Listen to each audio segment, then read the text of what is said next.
অন্যদিকে গোসাবায় তৃণমূল কর্মীর ঝুলন্ত দেহ উদ্ধার, পরিকল্পনা করে খুনের অভিযোগ উঠেছে এমনটাই জানাচ্ছেন স্থানীয়রা। মৃত্যু ঘিরে ব্যাপক উত্তেজনা গোসাবার লাহিড়িপুরে। ঘটনাস্থলে ইতিমধ্যেই পৌঁছেছে এসডিপিও ক্যানিং এর নেতৃত্বে বিশাল পুলিশ বাহিনী।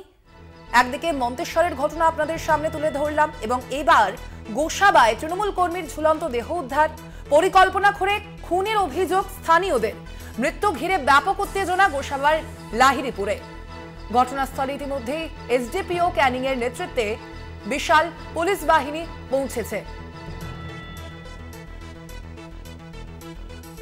এ বিষয়ে আমরা আরো বিস্তারিত কথা বলবো। ফোন লাইনে রয়েছেন প্রতিনিধি রাজু দাস। রাজু, কি অভিযোগ সামনে আসছে, কিভাবে এই মৃত্যুর ঘটনা কি জানা যাচ্ছে এখনো পর্যন্ত?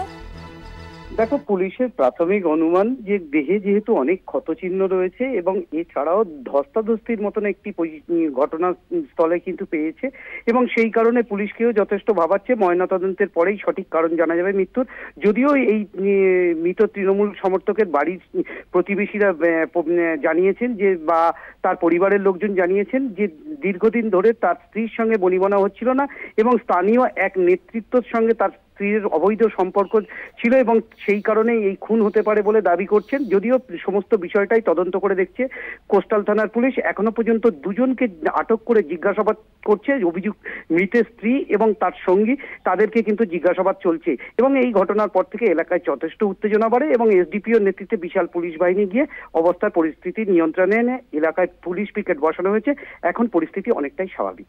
একেবারেই। আপাতত ধন্যবাদ তোমায় রাজু। আমরা কথা বললাম, আমাদের সঙ্গে ফোন লাইনে ছিলেন আমাদের প্রতিনিধি রাজু দাস।